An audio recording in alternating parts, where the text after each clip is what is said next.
రాజ్నాథ్ సింగ్ కేంద్ర హోంమంత్రి పరిధిలో ఉంటుంది. ఇది చంద్రబాబుకు సంబంధం లేదు. అన్న చెప్పింది ఏంటంటే చంద్రబాబు గారు ఉత్తర రాష్ట్రం కూడా వాస్తవమే, కానీ చంద్రబాబు గారు ఆ రోజు అన్నం నేను మామూలుగా చెప్తున్నా మేడం, నేను సమర్థింపు కాదు, జరిగి మన మధ్య డిస్కస్ చెప్తున్నా.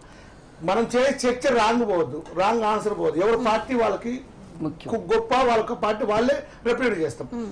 ఇక్కడ విషయం ఏంటంటే చంద్రబాబు గారు ఏంటంటే కంబైన్డ్ స్టేట్ గా కంబైన్డ్ క్యాపిటల్ గా ఉంది కాబట్టి ఈ 10 సంవత్సరాల్లో ఇప్పుడు అర్జెంట్ గా మేము అమరావతిపై బిల్డింగ్ కట్టే పరిస్థితులు లేవు. అక్కడ కేంద్ర ప్రభుత్వం ఇంకా నిధులు ఇవ్వలేదు. మాకు పరిస్థితి భయంకరంగా ఉంది.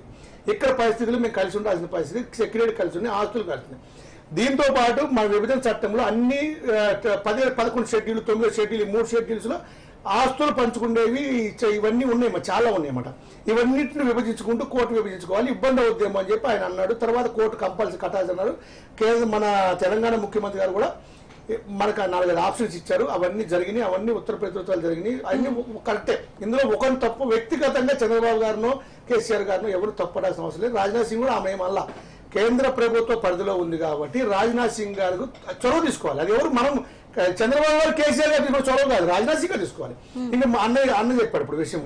ఇప్పుడు కేసీఆర్ గారు ఇప్పుడు మనకు చెప్పింది ఏంది, అసెంబ్లీ తీసేసి చెస్ట్ హాస్పిటల్ కడతాడు, సెక్రటరీ తీసేసి బయలు పోవడం. మేము ఒకటే అవుతున్నాం, మనం అప్పులు పాలైన తెలంగాణ అప్పుల్లోకి వెళ్ళిపోయాం. తెలంగాణ మిగులు బడ్జెట్ నుంచి ఉన్న బిల్డింగ్లు మనం ఒక్కటే అవుతాం. కాంగ్రెస్ పార్టీ ఫస్ట్ డిమాండ్ చేస్తుంది సెక్రటేరియట్ కొన్ని 60-70 సంవత్సరాల నుంచి ఉన్న భవనాలు అవి. రేపు ఆంధ్రప్రదేశ్ ప్రభుత్వం వెళ్ళిపోతుంది. సరే డోర్లు పెక్కెళ్ళారు, అవి పెక్కెళ్ళారు అనేది అది చిన్న చిన్న ఆరోపణలు, మనం నిజాలు కావచ్చు, అవి చెప్పలేము. అక్కడ ఏం జరిగింది అనేది అక్కడ ఇప్పుడు ఎలా ఉంటుంది ముఖ్యమైన సంబంధం ఉండదు మేడం. ఇప్పుడు నేను ఆఫీస్ ఉంది, మీకు షిఫ్ట్ అవుతుంది, ఇక్కడ వర్క్ పనిచేసే వాళ్ళు ఇది కన్వీనెంట్ గా తీసుకోవాలి. చిన్న చిన్న విషయాలు అవి, వాళ్ళ బిల్డింగ్లు అవి, వాళ్ళు ఖాళీ చేసిన బిల్డింగ్ అవసరమైతే అవన్నీ క్లీన్ చేసేసి కూల కొట్టేసి మళ్ళీ అక్కడే బిల్డింగ్ బ్రహ్మాండం కట్టుకోవచ్చు. కానీ బైసల పోలో గ్రౌండ్ అనేది అది క్రీడాకాలం తయారు చేస్తున్న వ్యవస్థ బ్రహ్మాండం కూడా సికింద్రాబాద్ లో. అలాంటి దగ్గర మరి కొత్తగా కట్టి మళ్ళీ డబ్బులు వేస్ట్ చేసి ఇదంతా ఎందుకని కాంగ్రెస్ పార్టీ ఉద్దేశం. కొత్త భవనాలు కట్టి ఆ నిర్మాణం కోసం డబ్బులు ఎందుకు వేస్ట్ చేయాలని చెప్పండి. ఇప్పుడు చిన్న తప్పు 12 ప్రశ్నలు అన్నారు కదా, ఆ 12 ప్రశ్నలు 4,60,000 మంది గనక ఆన్సర్ చేయకపోతే 12 ప్రశ్నలకు 12 క్వశ్చన్లకు ఆన్సర్ చేయకపోతే ఎంత వెనక్కి పడిపోతే మేము ఒక క్వశ్చన్ ఆన్సర్ చేయకపోతే కింద మీద అయిపోతాం కదా. ఇక్కడ వ్యక్తిగత విమర్శలు వద్దు, మనకి వ్యక్తిగత అవసరం లేదు. కానీ హైకోర్టు విభజన జరిగినప్పుడు వీళ్ళు అడిగిన ఆప్షన్ ముఖ్యమంత్రిగా ఇచ్చింది, అబ్జల్యూట్లీ రైట్ ఉపేంద్ర చెప్పింది. ఈ మంది ఏంటంటే కేంద్ర ప్రభుత్వ పరిధిలో కాబట్టి చంద్రబాబు అడ్డపడ్డారన్న దానికి చంద్రబాబు గారు తొందరగా రెడీ చేస్తే బాగుండేది కదా, ఆయన రెడీ చేయలేకపోతారు కదా మా తెలంగాణ ప్రజల ఆలోచన. ఆయన అడ్డుపడ్డారేమో అని చెప్పి ఒక ఆపోహ. ఇక్కడ వ్యక్తిగతంగా చేసి ఆపోహలు పెంచి వైషమ్యాలు పెంచుకోవాల్సిన పరిస్థితి లేదు. కాటంకర ప్రెసిడెంట్ తెలంగాణ ఉద్యమంలో కూడా ఆమె ఇక్కడ ఆంధ్ర సెటిలర్స్ ఆంధ్ర గురించి ఆమె తెలంగాణ ఉద్యమానికి మద్దతుగా పనిచేశారు. ఆమె ఇక్కడ ఉద్యమం అయిపోయింది, మన రాష్ట్రం మనకు వచ్చింది, మంచిగా పరిపాలించుకుందాం, విభజించుకుందాం. ఇప్పుడు నన్ను ఇంకోటి అడిగి ఇంకో మాట అన్నారు, ఏమని మనకి మాకు జాతీయ హోదా కావాలి కాళేశ్వరం కానీ.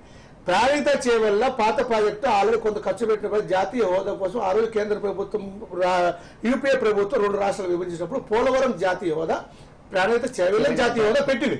2 జాతీయ హోదాలు కావాలి అని చెప్పి కాంగ్రెస్ పార్టీ ఆ రోజు చట్టంలో పెట్టింది. కానీ డిజైన్ మార్చి రీజనైజింగ్ చేసి కొత్త ప్రాజెక్ట్ చేపట్టి దానికి సరైన వాటర్ అలాట్మెంట్స్ లేకుండా ప్రిఫరెన్స్ మనం పెట్టబడి జాతీయ హోదా లేట్ అవ్వచ్చు, రాకపోవచ్చు కూడా కాళేశ్వరానికి. కానీ పోలవరానికి ఇవ్వడానికి మాకు హక్కు లేదు కదా.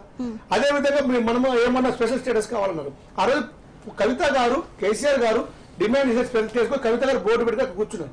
తర్వాత హరీష్ రావు గారు వాళ్ళ స్పెషల్ స్టేటస్ ఇస్తే మన చట్ట మన దగ్గర పోతే స్పెషల్ స్టేటస్ వద్దు అన్నారు. మేమనేది ఏంటంటే వాళ్ళు మన పక్క ముఖ్యమంత్రి, వీళ్ళు పక్క ముఖ్యమంత్రి, కేసీఆర్ గారైనా బ్రదర్ అయినా మనమైనా పక్క తెలుగు వాళ్ళకి ఇవ్వద్దని మనం ఎప్పుడు అనలేదు. ఎందుకు కండిషన్ ఏం పెడుతున్నారో చెప్పండి అని చెప్పి ట్యాక్స్ డిడక్షన్స్ అలాంటి వాళ్ళకి ఇవ్వండి, మాకు కూడా ట్యాక్స్ డిడక్షన్ అలాంటి కండిషన్స్ ఉంటే మాకు కూడా ఇవ్వండి. ఇక్కడ ఉంటాయి అక్కడ ఉంటాయి, వాళ్ళ అభివృద్ధి కావాలి, మేము అభివృద్ధి కావాలి, పూర్తిగా వాళ్ళకి ఇచ్చేసి ఉంటుందని మాత్రమే అన్నాం. కానీ వాళ్ళకి ఇవ్వద్దని ఎప్పుడు అనలేదు.